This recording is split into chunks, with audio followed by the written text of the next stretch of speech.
오늘은 40강 다윗의 언약 역대상 17장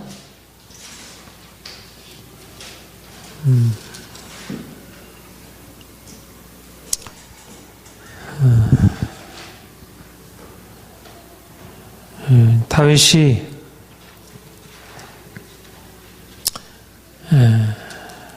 그 하나님의 성막을 그 오벳에돔의 집에서 옮겨온 사건에 대해서 우리가 지난주에 살폈는데,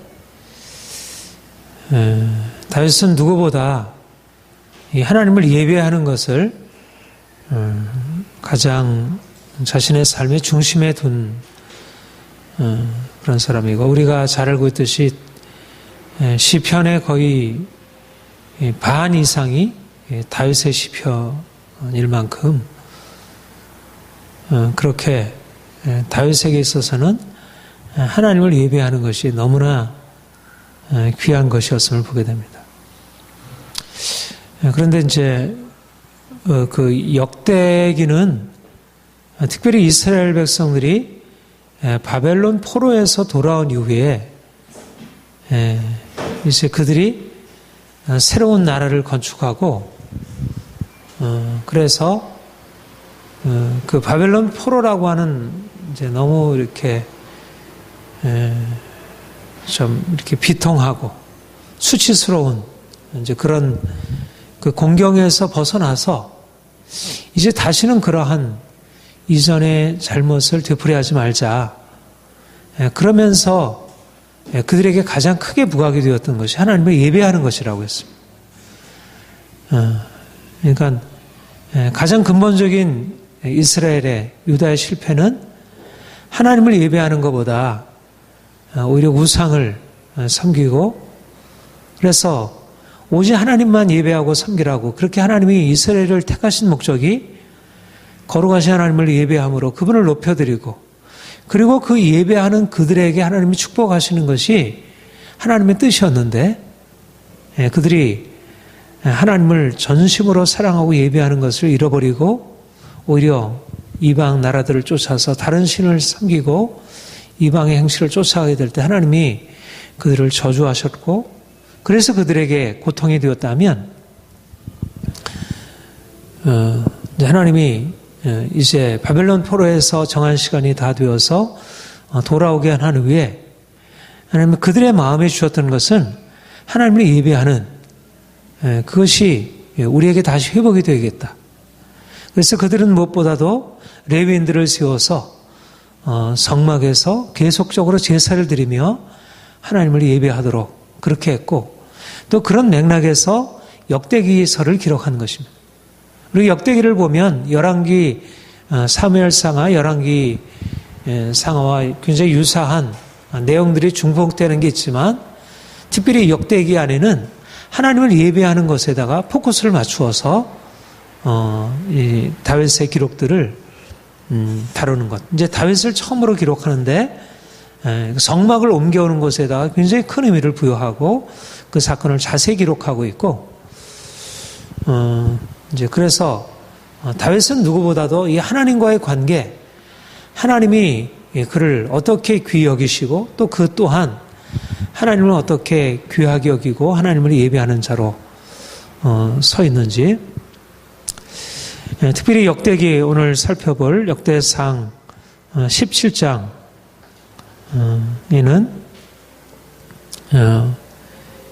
그 다윗이 자기의 궁전을 건축한 이후에 자기는 백향목 궁에 거하면서 이제 하나님의 초소는 휘장 가운데 있다는 이제 그러한 사실에 대해서 좀 이렇게 마음에 안타까움이 있으면서 내가 하나님을 위하여 이렇게 휘장이 아닌 하나님의 성전을 좀 건축하겠다. 그렇게 이제 마음에 생각하고 하나님 앞에 이제 그러한 마음을 고백을 하게 되었는데, 하나님이 나단을 통해서 그에게 주신 말씀이 내가 내 마음을 받았다. 그러나 내가 성막에 있기 때문에 내가 불편한 것이 아니다. 나는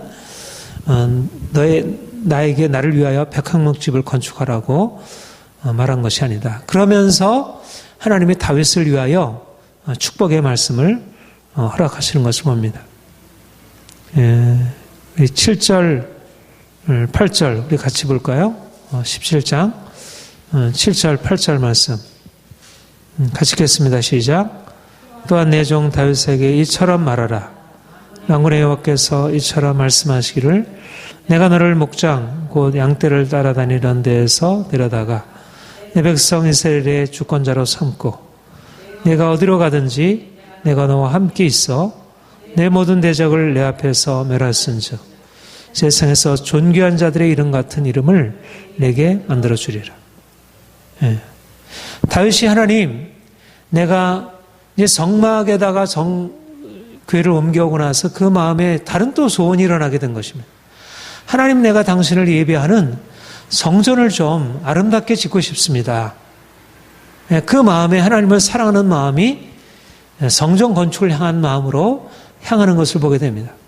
그러니까 그는 어떻든 자신이 이제까지 이렇게 왕이 되기까지 하나님 인도하신 것도 하나님의 은혜이고 이제까지 여러 다른 나라들에게 큰 승리를 주신 것이 하나님의 은혜임을 알기 때문에 무엇보다도 하나님을 예배하는 것에 마음을 두면서 그렇게 생각하니까 성막 휘장 가운데 있는 하나님의 교회, 하나님을 예배하는 처소가 좀 자기가 거하는 처소에 비해서 부족하다고 해져서 하나님, 내가 당신을 위해서 성전을 건축하고 싶습니다.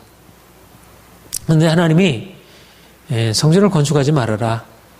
그것은 성전 건축 그 자체를 부정하기보다도 이제 그 성전 건축의 사명은 솔로몬에게 있다가 말씀하시고, 그러나 그 마음을 받으셔서 그에게 축복하시는 것이, 내가 너를 목동에서 너를 이렇게 건져내서 백성의 주권자로 삼았다. 그리고 내가 너가 어디로 가든지 너와 함께하여 모든 대적을 대하여 승리하게 하셨고, 세상에서 존귀한 자들의 인같이 내 이름을 존귀하게 만들어주리라. 하나님이 그의 이름을 이미 존귀하게 하셨는데 내가 내 이름을 더욱더 존귀하게 하리라. 이것이 바로 하나님이 다윗에게 허락하신 약속의 말씀이고, 그리고 네 후손이 이제 내가 너를 위하여 왕조를 세우게 될 것이다. 그래서 11절에 보면 내가 내 조사랑에 돌아가면 내가 내 위에 네 아들 중 하나를 세우고 그 나라를 견고하게 하리니 그는 나를 위하여 집을 건축할 것이고 나는 그의 왕위를 영원히 견고하게 하리라. 14절 내가 그 영원히 그를 내 집과 내 나라를 세우리니 그의 왕위가 영원히 견고하리라. 하나님이 다윗과 다윗의 집, 다윗의 왕조를 영원히 견고하게 하리라. 이렇게 약속의 말씀을 주시는 것을 보게 됩니다. 사실 너무나 귀한 축복의 말씀을 다윗이 받게 되는 것이죠. 그러면서 이제 다윗이 하나님이 자기에게 하신 말씀을 듣고 그가 하나님께 대답하는 말씀이 23절, 24절, 27절까지 한번 같이 읽겠습니다. 시작.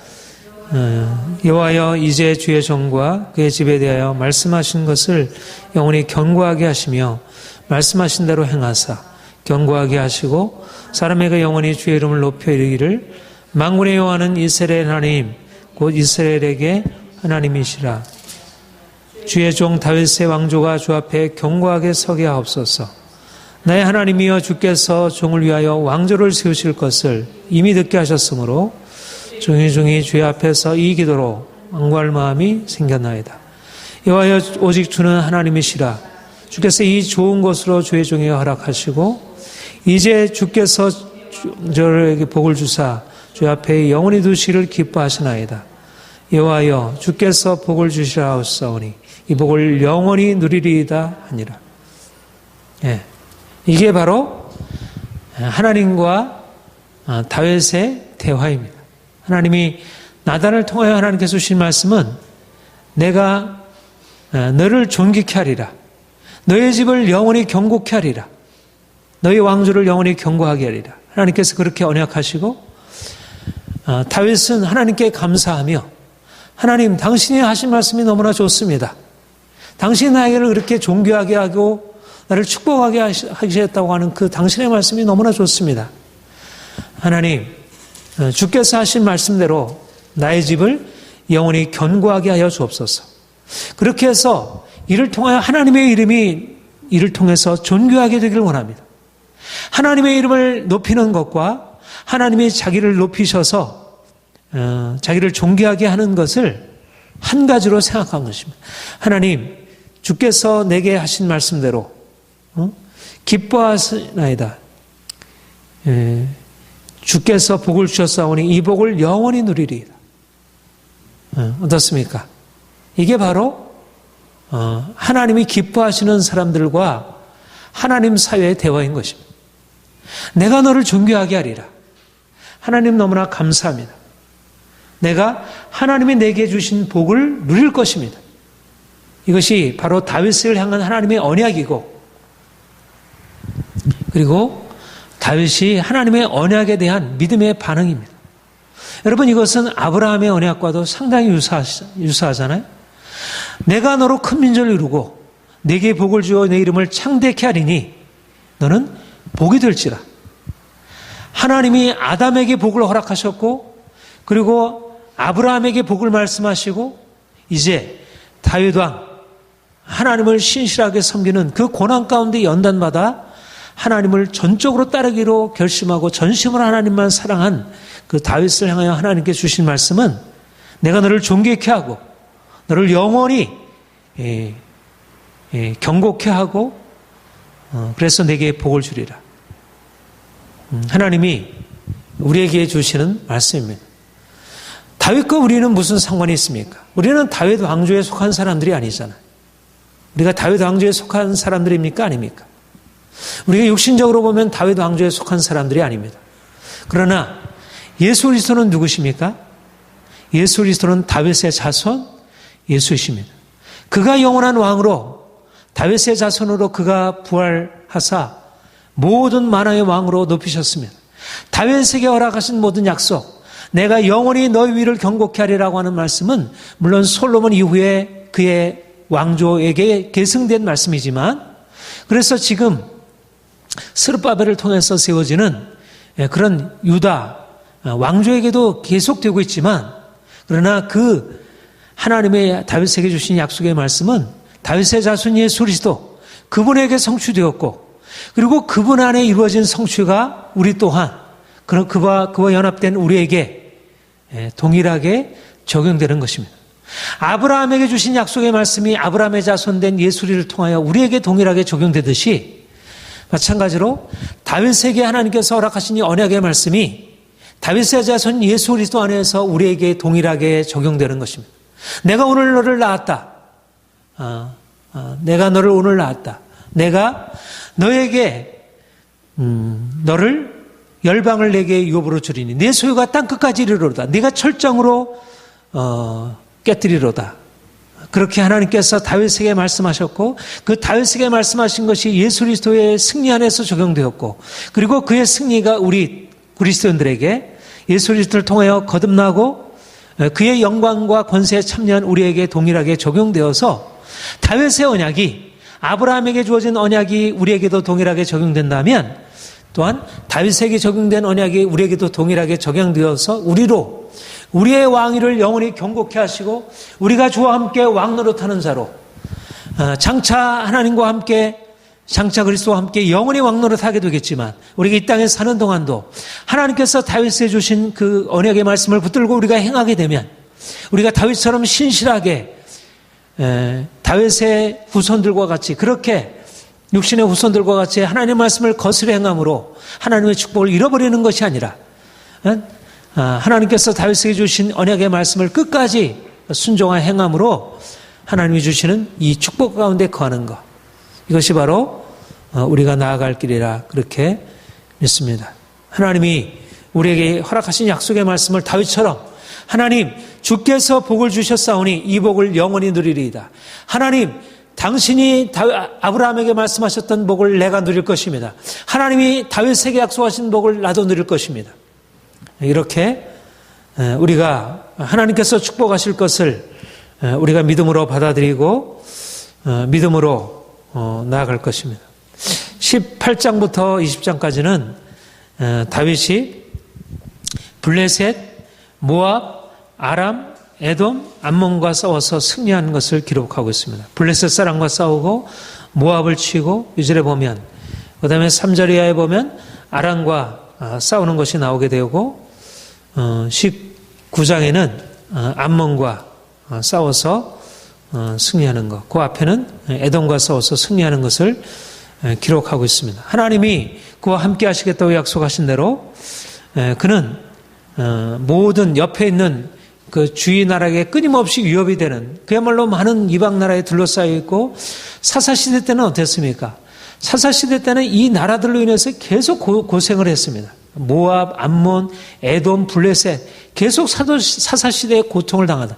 이 사사시대와 다윗시대는 별로 거리가 안 되잖아요.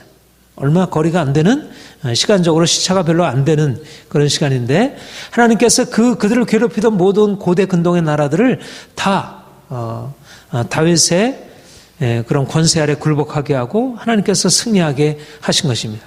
철장으로 부수리라 말씀하신 대로 실제적으로 그들에게, 그에게 그러한 권세를 부여하셨고 그런 능력을 주셔서 큰 승리를 얻게 하셨고, 바로 이것이 하나님이 우리에게도 동일하게 주시는, 아담에게 하나님께서 함께 하셔서 모든 이방 나라들, 하나님 없는 나라들에 대한 큰 승리를 거두게 하신 것처럼 오늘도 우리가 그리스도 안에서, 우리가 그리스도를 믿고 나아갈 때 우리가 세상이 비록 강하고 우리는 비록 그들과 비교하면 연약하지만 하나님께서 우리와 함께 하시기 때문에 그의 승리가 우리에게 주어질 것을 우리가 확신하며 나아갈 수 있습니다.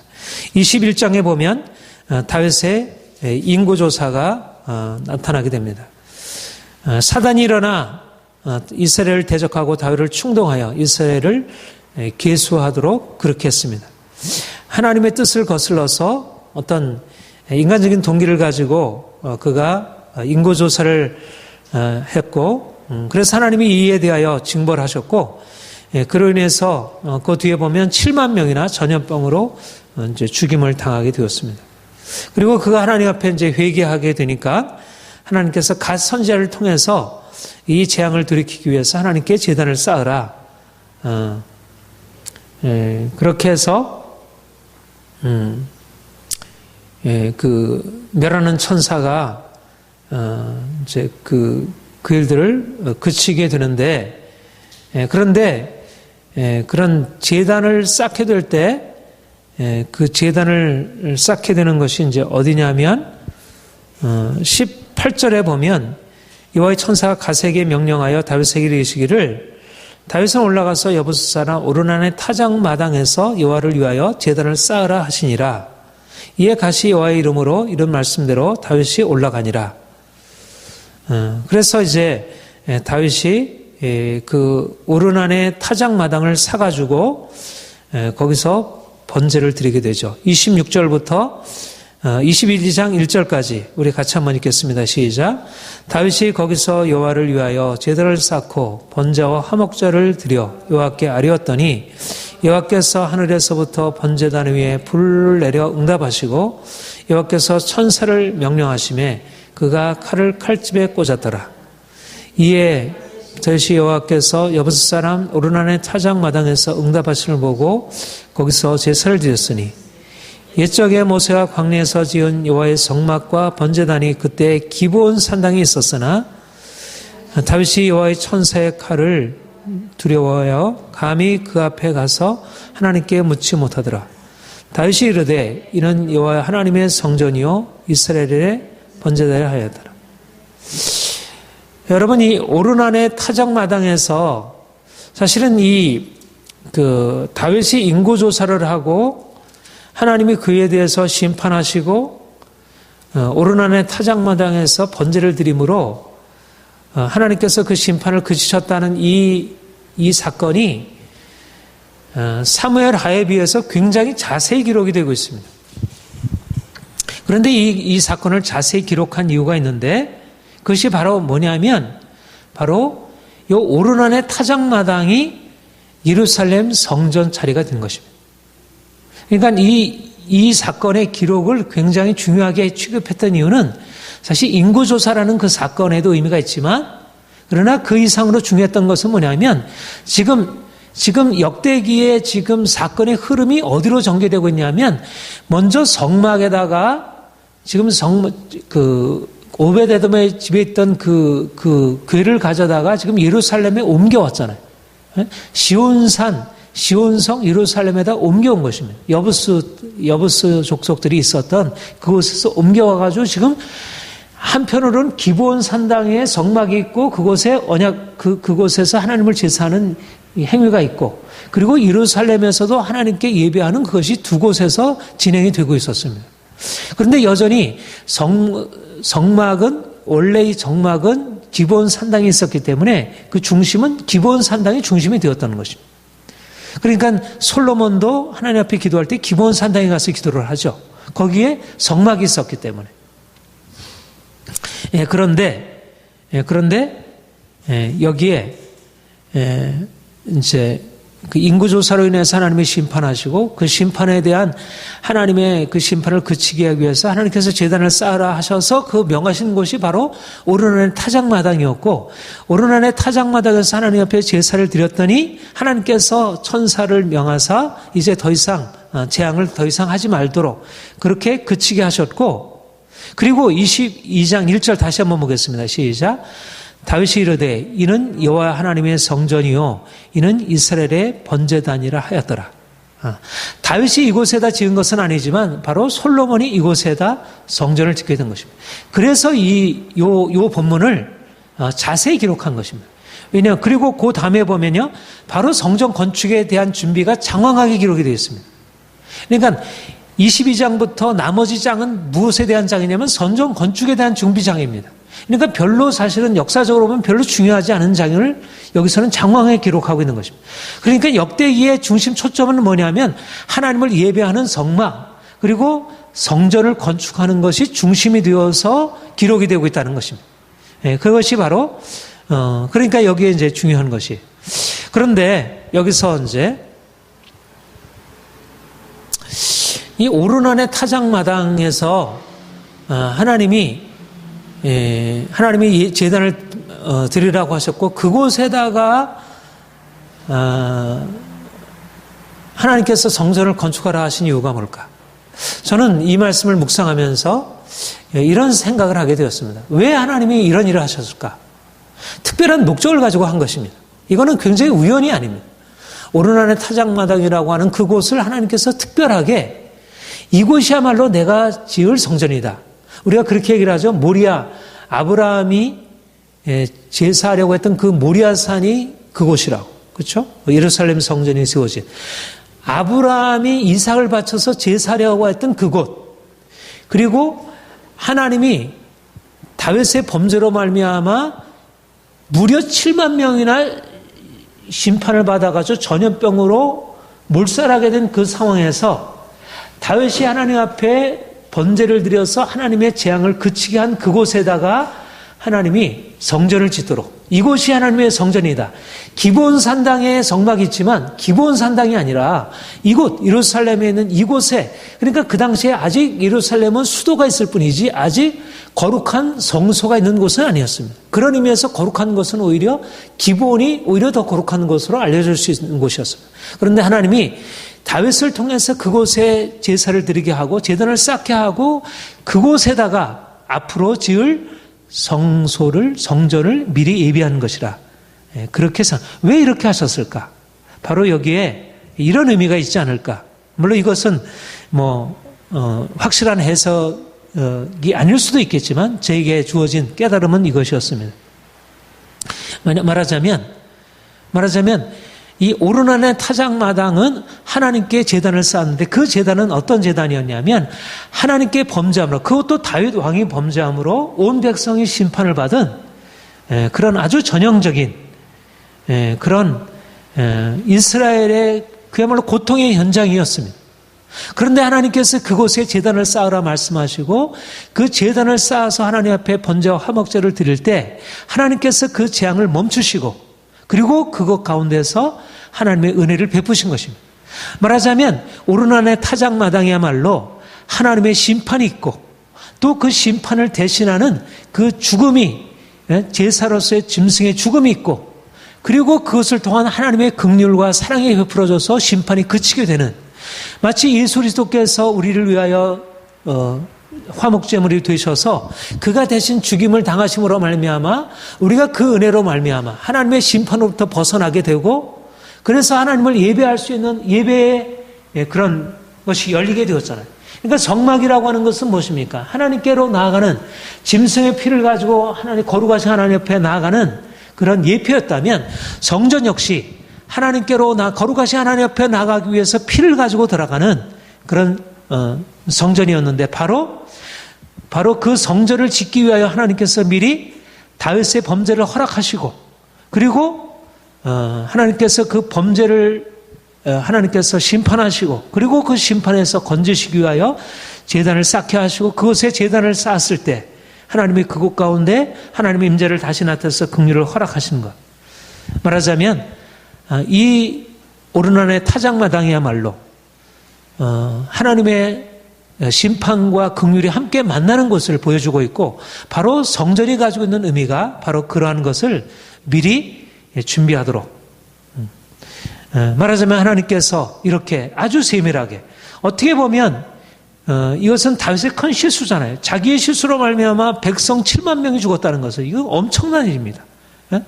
지금 뭐 세월호 참사 몇백 명 죽었는데 대통령이 뭐 그걸 뭐 했느냐 그래가지고 대통령에게 책임을 물으려고 이렇게 이제 많이 얘기를 하는데 이거는 명백하게 다윗의 죄 때문에 다윗의 잘못 때문에 엄한 다른 백성들이 죽임을 당한 그런 사건인데 하나님께서 그 사건을 통하여 오히려 하나님의 성소, 하나님의 성전을 건축할 그 장소를 하나님께서 예비해 놓으시고 그 장소에서 하나님 앞에 제사를 드릴 수 있도록 그렇게 이끌으셨다는 거.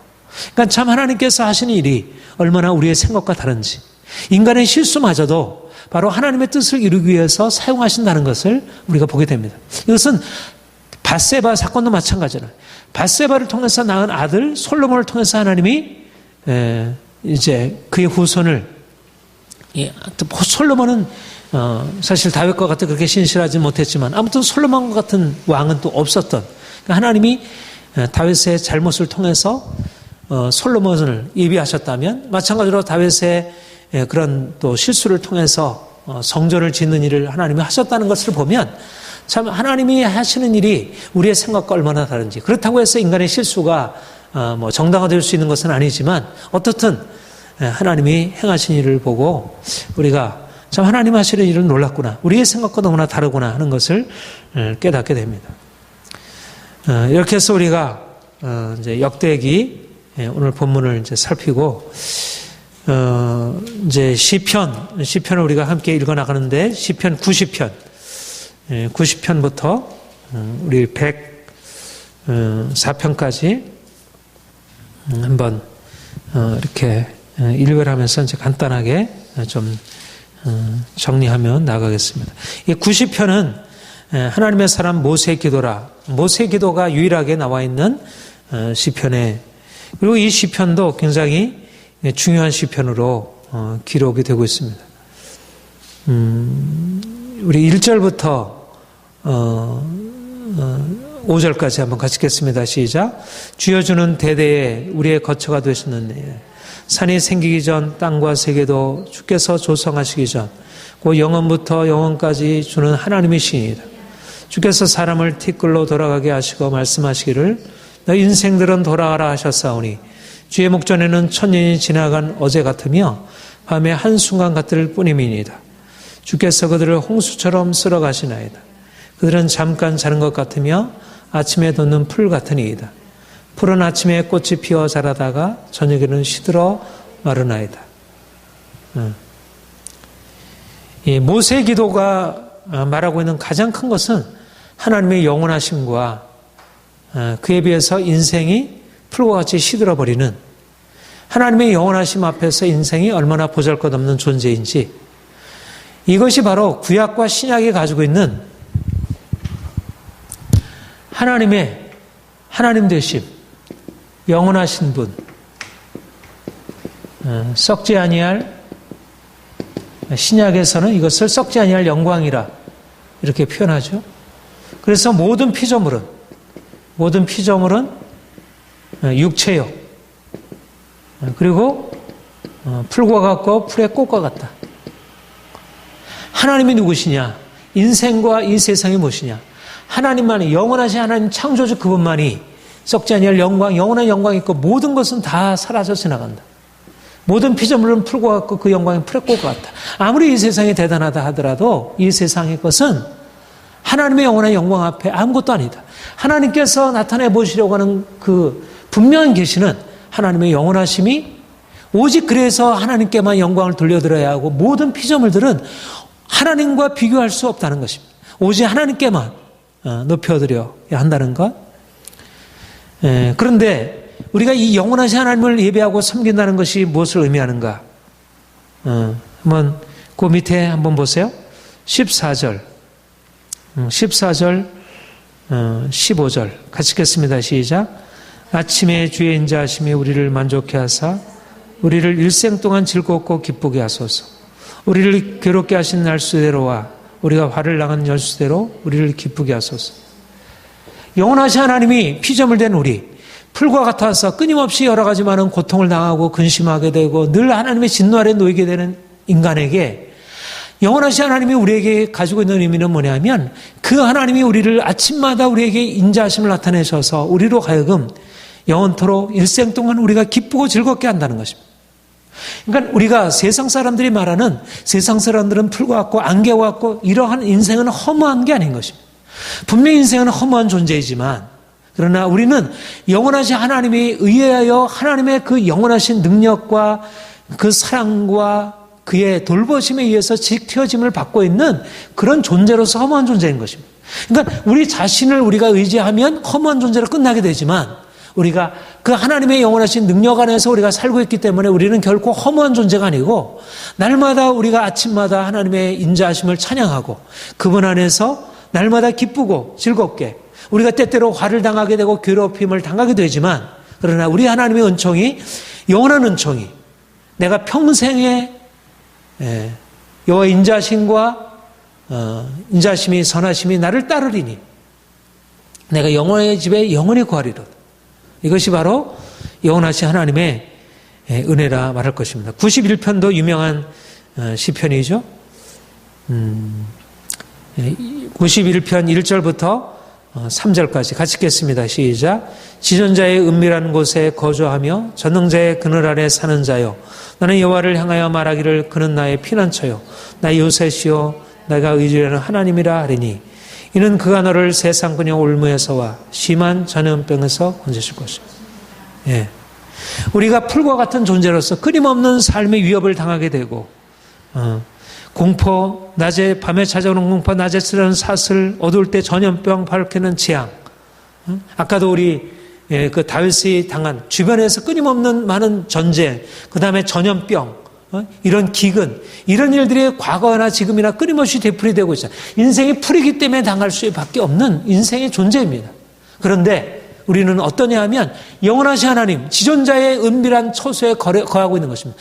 그러니까 왜 우리가 성전을 우리가 중요하게 되냐면, 성전이 세워져야, 성막이 우리에게 열려져 있어야, 그래야지 지존자의 은밀한 처소 안에 들어가서 바로 이 보이는 이 현실을 넘어서서 지존자의 은밀한 처소에서 우리에게 들려오는 확실한 음성, 내가 너를 보호하리라, 내가 너를 지키리라. 하나님의 그 영원하신 안전한 그 보호하심과, 그래서 그렇게 고백을 하잖아요. 좀 더 뒤에 가서 7절 같이 보겠습니다. 시작. 1000명이 내 왼쪽에서 10,000명이 내 오른쪽에서 엎드러지나 이 재앙이 내게 가까이지 못하리로다. 예. 이게 바로 영원하신 하나님, 지존자의 은밀한 처소 아래 거하는 사람들의 삶인 것입니다. 그 다음에 13절, 14절, 15절 같이 읽겠습니다. 시작. 내가 사자와 독사를 밟으며 젊은 사자와 뱀을 발로 누리로다. 하나님이 이르시되 그가 나를 사랑한즉 내가 그를 건지리라. 그가 내 이름을 안즉 내가 그를 높이리라. 그가 내게 간구하리니 내게 그에게 응답하리라. 그들이 환난 당할 때 내가 그와 함께하여 그를 건지고 영화롭게 하리라. 이게 바로 다윗에게 하나님이 하신 일이잖아요. 응? 독사와 사자와 독사를 밟으며 젊은 사자와 뱀을 발로 누르고 하나님이 그가 하나님을 사랑한즉 하나님이 그를 건져주셨고 그를 사울에게서 건지시고 압살롬에게 건지시고 모든 대적들에게 건지시고 그를 높이시고 영화롭게 하시고 이것이 바로 지존자의 은밀한 처소에 사는 사람들의 복인 것입니다. 그러니까 우리가 하나님을 믿고 섬기는 것은 우리는 이 땅에 살고 있지만 우리는 중요한 것은 뭐냐면 우리가 피조물로서 육체로서 풀의꽃과 같이 살고 있지만 우리는 단지 풀의꽃이 아니고 지존자의 은밀한 처소 아래에서 그분의 놀라운 능력이 위로부터 계속해서 공급되어지고 있는 것입니다. 그러니까 시들지 아니하는 생명의 능력이 우리에게 있는 것이죠. 얼마나 좋아요. 그러니까 우리는 세상 사람들과 다른 거. 우리는 그냥 풀이 아니고 꽃이 아닌 것입니다. 그런 것을 누릴 뿐만 아니라 그 이상의 것들을 그 생명, 영원한 생명의 능력이 우리와 함께하기 때문에 우리를 천만인이 옆에서 다 죽어도 만만이 다 넘어져 없어져 그래도 하나님이 그 전능하신 능력으로 그 영원하신 능력으로 우리를 붙드시고 보호하신다는 것. 아멘. 92편 그 뒤에 보면 그렇게 해서 이렇게 고백을 하고 있습니다. 92편 12절부터 14절 같이 읽겠습니다. 시작.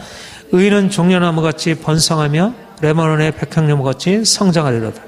이는 여호와의 집에 심겼으며 우리 하나님의 뜰에 번성하리로다. 그는 늙어도 여전히 결실하며 진액이 풍족하고 빛이 청청하니. 늙어도 어떻게 해요? 여전히 결실하며 진액이 풍족하고 빛이 청청하니. 권사님, 늙어도 어때요? 늙어도 결실한다는 것입니다. 이게 하나님의 은혜인 것입니다. 늙어도 건강하고 오늘날 우리가 이 땅에 젊어도 사실 병들고 고생하는 것이 이 세상인데 의인은 종려나무같이 번성하고 백향나무같이 선선하리로다. 그러니까 하나님의 생각은 너무 분명한 거예요. 우리가 피조물로 우리가 썩어질 이 세상에 살면서 우리는 시들고 없어지는 그런 존재가 아닌 것입니다. 우리는 풀의 꽃과 같은 인생이지만 그러나 어떤 풀이냐고 어떤 꽃이냐면 우리는 하나님의 보호 아래 여호와 집에 심겨진 그런 나무와 같고 그와 꽃향 같은 거예요. 그러니까 우리가 하나님의 은혜를 받아서 복을 누려야 됩니다. 복을 누려야 합니다. 예수를 잘 믿고 주님이 주신 복을 누려야 돼요. 건강의 복도 누리고 장수의 복도 누리고 명예도 누리고 권세도 누리고 다윗처럼. 저는 잘못된 기복신앙에 대해서 우리가 경계해야 하고 그것은 우리가 분명하게 비판해야 되지만 그러나 그것을 비판하다가 하나님이 우리에게 약속하신 그 복, 아브라함에게 하나님의 복을 말씀하셨잖아요.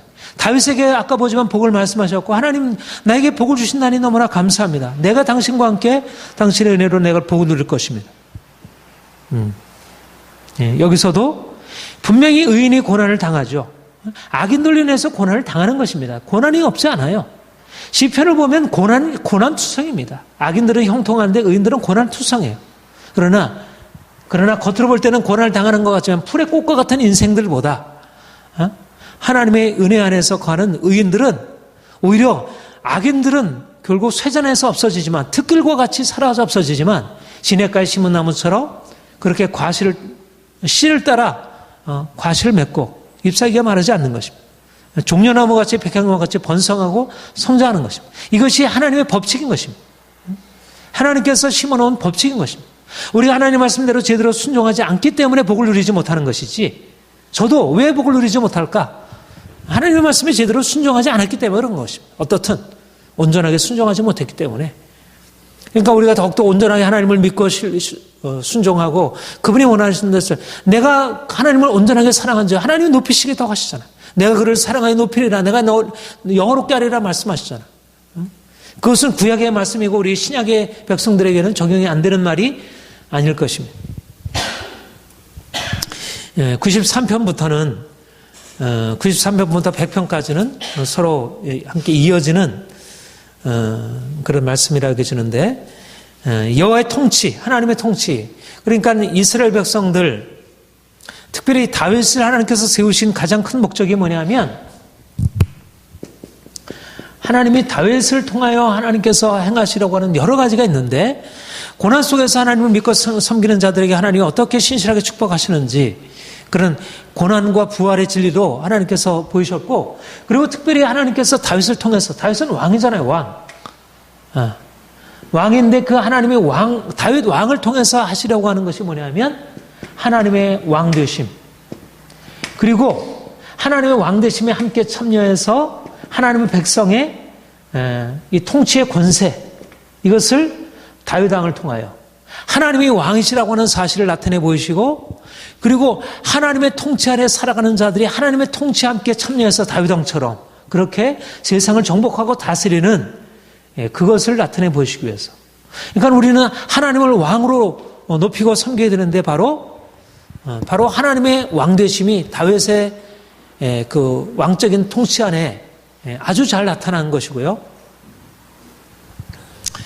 그래서 무엇보다도 아까도 고백했지만 하나님께서 다윗을 축복하셨고 다윗 왕조를 축복하시려고 하셨다는 것은 바로 하나님의 왕되심, 온 세계 열방을 다스리는 하나님의 왕되심을 드러내시기 위한 것입니다. 물론 이스라엘 백성들이 범죄함으로 말미암아 그 하나님의 왕적인 통치를 잃어버리고 다른 나라들에게 종노릇하게 되었지만, 그러나 하나님의 뜻은 하나님의 왕되심을 드러내고, 그리고 자기 백성들이 하나님을 섬기는 신실한 백성들이 세상에서 왕적인 통치를 나타내시기를 원하시는 것입니다. 그러니까 하나님이 오늘날 교회를 향해서 말씀하시는 것은 너희가 내게 속해 있어서 내가 세상에 드러내고자 하는 그런 왕적인 통치를 나타내라. 93편 1절 같이 읽겠습니다. 시작. 여호와께서 다스리시니 스스로 권위를 입으셨도다. 여호와께서 능력의 옷을 입으셨으며 띠를 띠셨으므로 세계에서 적어도 견고히 서서 흔들리지 아니하는도다. 그 다음에 94편 1절 2절 같이 읽겠습니다. 시작. 여호와여 복수하시는 하나님이여 복수하시는 하나님이여 빛을 비추소서. 세계를 심판하신 주여 일어나 교만한 자들에게 마땅한 벌을 주소서. 하나님께서 세계 열방을 하나님의 정의로 심판하시고 다스리겠다, 그렇게 말씀하고 있습니다. 그리고 그가 95편 3절 같이 읽겠습니다. 시작. 여호와는 크신 하나님이시요 모든 신들보다 크신 왕이시기 때문이로다. 계속 읽겠습니다. 땅의 깊은 곳이 그의 손 안에 있으며 땅의 산들의 높은 곳도 그의 것이로다. 바다도 그의 것이라 그가 만드셨고 육지도 그의 손이 지으셨도다. 오라 우리가 굽혀 경배하며 우리를 지으신 여호와 앞에 무릎을 꿇자. 그는 우리 하나님이시요 우리는 그의 백성, 그의 손이 돌보시는 양이기 때문이라. 너희가 오늘 그의 음성을 듣거든 너희는 무리마 물에서와 같이 또 광야의 마사에 지나다니는 것 같이 너희 마음을 완악하지 말라. 그때 너희 조상들이 내가 행한 일을 보고서도 나를 시험하고 조사했도다. 내가 40년 동안 그 세대로 말미암아 근심하여 이르기를 그들은 마음이 미혹된 백성이라 내게를 알지 못한다 했도다. 그러므로 내가 노하여 맹세하기를 그들은 내 안식에 들어오지 못하리라 했도다. 이것은 특별히 히브리서에서 인용되고 있습니다. 히브리서에서 너희가 광야에서 같이 너희 마음을 강팍하게 완악하게 하지 말아라. 그러면서 우리가 하나님 앞에서 온전한 순전한 마음으로 하나님을 섬길 것을, 왜 이렇게 하나님께서 자기 백성들을 향하여 이렇게 온전한 순종으로 섬기기를 요구하시냐면 바로 하나님의 통치를 열방 가운데 드러내시려고 하나님의 그 가운데서 자기 자신을 나타내심으로 그들이 온전하게 하나님을 섬김으로 말미암아 그를 하나님의 백성들을 그가 기르시고 그가 베푸시는 은혜를 통해서 열방을 향하여 그분의 이름을 나타내시려고 이것이 바로 하나님의 뜻이었는데 이스라엘 백성들이 하나님의 말씀을 거스려 나감으로 인하여 그의 안식을 잃어버리게 되고 오히려 세계 열방 가운데 부끄러움을 당하게 된 것입니다. 그런데 하나님이 이제 말씀하시고자 하는 것은 뭐냐면 바로 그들이 이제 불순종하여 그렇게 되었다면 이제 회복한 이스라엘을 향하여 하나님께서 말씀하시고자 하는 것은 하나님이 통치자이시고 이제 오직 하나님만 예배하고 섬기도록 열방과 같이 되어지지 말도록 그렇게 말씀하는 것입니다. 96편 여기에는 너무 이렇게 감격적인 그런 노래가 계속되고 있는데 우리 96편 1절부터 4절까지요. 같이 읽겠습니다. 시작. 새 노래로 여호와께 노래하라. 온 땅이여 여호와께 노래할지어다. 여호와께 노래하여 그 이름을 송축하며 그의 구원을 날마다 선포할지어다. 그의 영광을 백성들 가운데 그의 기한 행적을 만민 가운데 선포할지어다. 여호와는 위대하시니 지극히 찬양할 것이며 모든 신들보다 경할 것이미로다. 5절까지 만구의 모든 신은 우상들이지만 여호와께서는 하늘을 지으셨도다. 그 다음에 10절부터 13절까지 같이 읽겠습니다. 시작. 모든 나라 가운데 이르기를 여호와께서 다스리시니 세계가 굳게 서고 흔들리지 아니하리라. 그가 만민을 공평하게 심판하리라 하시로다. 하늘은 기뻐하고 땅은 즐거워하며 바다와 거기 충만한 것이 외치고 밭과 그 가운데 있는 모든 것은 즐거워할지로다. 그때 숲의 모든 나무들이 여호와 앞에서 즐거이 노래하리니 그가 임하시되 땅을 심판하러 임하실 것임이라. 그가 의로 세계를 심판하시며 그의 진실하심으로 백성을 심판하시리로다. 계속 더 읽어볼까요? 여호와께서 다스리시니 땅은 즐거워하며 허다한 섬들은 기뻐할지어다. 구름과 흑암이 그를 둘렀고 의와 공평이 그의 보좌의 기초로다. 불이 그 앞에서 나와 사방의 대장을 불사른도다. 그의 번거가 세계를 비추니 땅에 보고 떨어도다. 아멘. 여기까지요. 여기 보면 하나님이 단지 이스라엘의 목자, 이스라엘의 보혜자일 뿐만 아니라 그가 열방에 만민을 심판하시는 온 열방의 통치자, 열방을 통치하시는 분. 이게 하나님의 비전입니다. 하나님이 다윗을 통해서 나타내시려고 하는 비전은 뭐냐면 다윗 왕조가 영원히 계속되리라고 하는 것을 말씀하시기도 하지만 그러나 하나님의 그 다윗 왕조를 통해서 드러내시려고 하는 것은 뭐냐면 하나님이 온 열방의 통치자이심을 드러내시려고 하는 것입니다. 그런데 이것이 이스라엘 백성들이 범죄하고 불순종함으로 하나님의 심판이 어디를 향했습니까? 바로 이스라엘을 향한 것입니다. 그러면 이스라엘과 유대를 향한 하나님의 심판으로 인해서 하나님의 영광이 가려졌습니까?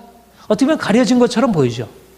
그런데 지금 이 노래는 아마 이스라엘 백성들이 바벨론에서 돌아와서 부른 노래일 것입니다. 그러니까 뭐냐면 이스라엘 백성들이 그런 심판을 경험하면서 그들에게 주어졌던 것은 뭐냐면 하나님이 열방을 다스리시는구나. 그렇잖아요. 다니엘을 통해서 하나님이 그에게 말씀하신 것은 뭐예요? 그들이 지금 포로로 잡혀있는 그 가운데서 하나님이 다니엘을 통해서 말씀하시는 것은 내가 열방을 다스리고 있다. 그렇게 말씀하시는 거예요. 그러니까 실제적으로 바벨론은 하나님께서 다스리는 것을 보이시고 바사를 다루시는 것을 보는 거예요. 그러니까 결코 그들은 포로로 잡혀가 있었지만 단지 포로로 잡혀가서 그들이 작아진 것이 아니라 오히려 포로로 잡혀가 있는 동안 하나님의 왕되심을 경험할 수 있다는 것입니다. 그러니까 하나님이 다윗을 통해서 말씀하신 비전이 이제 바벨론 포로를 통해서 사라져 없어져 버린 것이 아니라 오히려 바벨론 포로를 통해서 더 분명하게 된 것입니다. 하나님이 왕이시구나.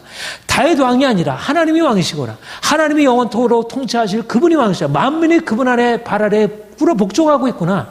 우리가 하나님을 예배해야겠구나. 열방은 아무것도 아니구나. 사실 바벨론 포로 이후에 그들에게 주어진 것은 하나님의 위대하심을 그들이 더 분명하게 느끼게. 그러니까 돌아와서 그들이 하려고 했던 것은 뭐냐면 하나님을 예배하는 것이었습니다.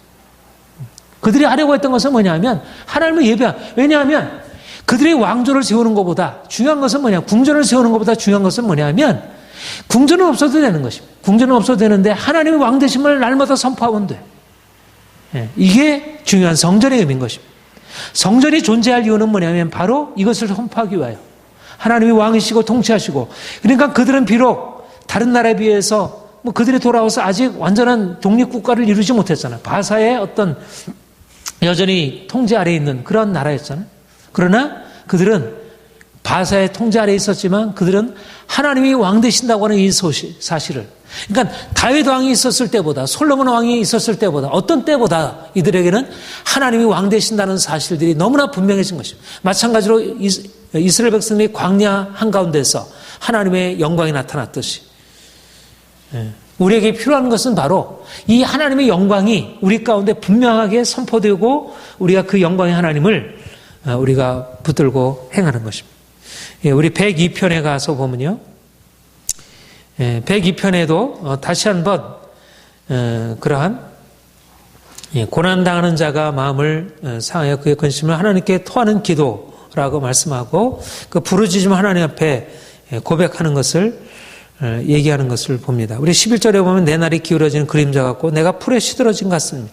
아까 모세 기도와 너무나도 유사하죠. 그런데 23절부터 28절까지 같이 한번 읽겠습니다. 시작. 그가 내 힘을 중도에 세약하게 하시며 내 날을 짧게 하셨도다. 나의 말이 나의 하나님이여 나의 중년에 나를 데려가지 마옵소서. 주의 연대는 대대에 무궁하니이다. 주께서 일적에 땅에 기초를 놓으셨사오며 하늘도 주의 손으로 지으신 바니이다. 천지는 없어지려니와 주는 영존하시겠고 그것들은 다 옷과 같이 낡아지리니 의복같이 바꾸시면 바꾸려니와 주는 한결 같으시고 주의 인대는 무궁하리이다. 주의 종들의 자손은 항상 안전히 거주하고 주의 후손은 주 앞에 굳게 서리이다. 이 고백은 시편 102편의 고백은 고난당하는 자가 근심하는 고백입니다. 근데 마지막은 무슨 얘기를 하고 있습니까? 하늘도 주의 손으로 지은 것이고 땅의 기초도 주님이 지은 것입니다. 천지는 없어지려니와 주는 영존하시고 이것들은 다 옷과 같이 낡아질 것이지만 주의 연대는 한이 없으십니다. 이 히브리서에도 이 말씀을 인용하고 있는데, 그래서 결론적으로 주의 자손은 안전히 거주하고 후손은 주 앞에 굳게 서리이다. 그러니까 우리가 하나님을 바라보게 되면, 하나님의 통치를 바라보게 되면 열방의 통치자들이 무섭지 않고 그리고 인생의 고난이 두렵지 않은 것입니다. 이것이 바로 하나님을 예배하는 자들, 하나님의 통치를 아는 사람들이 고백하는 것입니다. 103편도 동일하죠. 103편 우리 잘 아는 말씀 2절, 3절, 4절, 5절 같이 읽겠습니다. 시작. 내 영혼아 여호와를 송축하며 그의 모든 은택을 잊지 말지어다.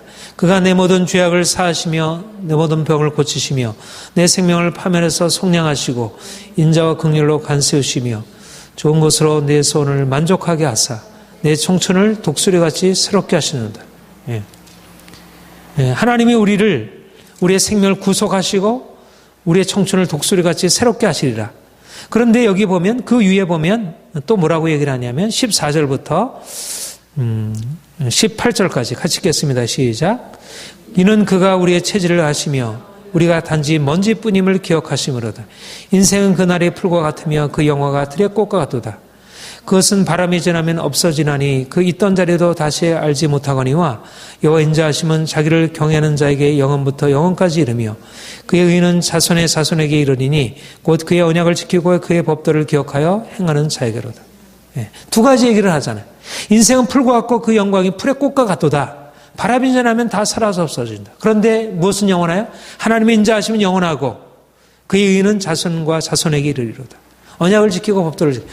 그러니까 풀의 꽃과 같은 인생을 살아가지만 하나님의 은총 안에 살아가는 자들은 영원히 그 하나님의 놀라운 생명 안에서 날마다 청춘이, 그러니까 풀의 꽃과 같은 인생이 어떻게 청춘을 어떻게 독수리같이 새로운 인생으로 살아가야 한다는 것입니다. 풀의 꽃과 같은 인생이 청춘을 날마다 독수리 날개치며 올라가듯 한 인생으로 살아가도록. 의는 종려나무요 백향목같이 시들지 않는, 시드는 꽃과 풀이 아니고 백향목이요 종려나무라는 것입니다. 이게 하나님이 우리에게 약속하신 약속의 말씀입니다. 누구에게? 하나님을 신뢰하는 자에게, 하나님의 말씀을 순종하는 자에게 하나님께서 이렇게 말씀하고 있습니다. 그리고 이제 104편은 유명한 창조에 관한 창조를 찬양하는 하나님께서 창조하신 이 창조의 사실들을 아주 아름답게 노래하면서 하나님은 어떻게 들짐승들을 먹이시는지 또 바다에 고기들을 먹이시는지 그렇게 말씀하고 있습니다. 우리 그 24절 우리 같이 한번 볼까요? 104편 24절 시작. 여호와여 주께서 하신 일이 어찌 그리 많은지요. 주께서 지혜로 그들을 다 지으셨으니 주께서 지으신 것이 땅에 가득하니.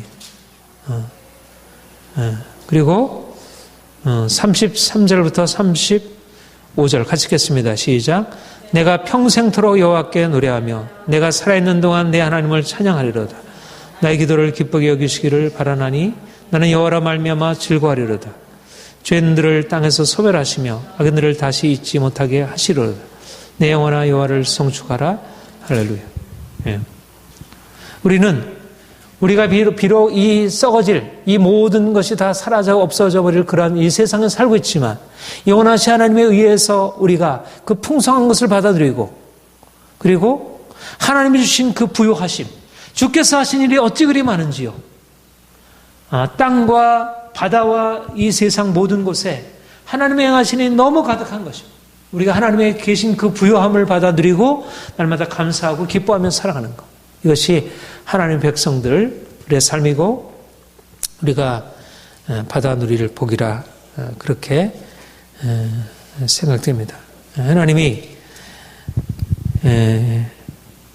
모든 열방의 통치자이시고 그가 그 통치 권한을 아담에게 위임하시고 아브라함에게 위임하시고 또 다윗에게 위임하시고 예수를 통해서 우리에게 위임하셔서 우리로 하여금 열방을 다스릴 권세를 주셨습니다. 우리가 날마다 하나님 앞에 나아가 예배하고 그분을 섬길 때 우리 자신은 비록 풀의 꽃 같은 존재이지만 그 하나님이 우리와 함께 하심으로 어떠한 대적도 우리를 해할 수 없는 강한 능력과 그 생명의 온천이 우리에게 계속되어질 것이고 그래서 우리가 의인의 복 백향목같이 종려나무같이 그렇게 번성하고 시들지 아니하는 의인의 복 청춘이 날마다 독수리 올라가듯 그런 의인의 복으로 살아가게 될 것입니다. 하나님이 우리에게 주시는 그러한 축복이 계속되어질 것을 믿습니다. 같이 기도하겠습니다. 하나님 아버지, 하나님이 다윗을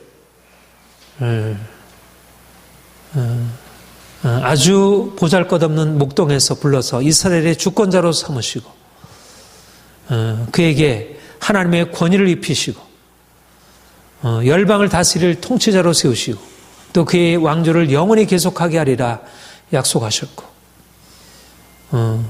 그가 하나님의 축복을 받아 누린 것을 보게 됩니다.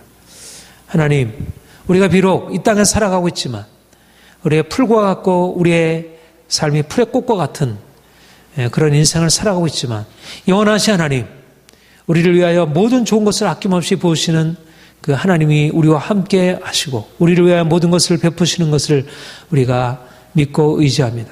하나님, 우리가 더욱더 온전하게 주의 말씀 안에 거하게 하시고 주님께서 주시고자 하는 그 축복을 받아 누리게 하옵소서. 하나님, 우리를 위해서 예비하신 축복이 우리의 삶에 가득할 것을 믿습니다. 감사드립니다. 예수님의 이름으로 기도합니다. 아멘.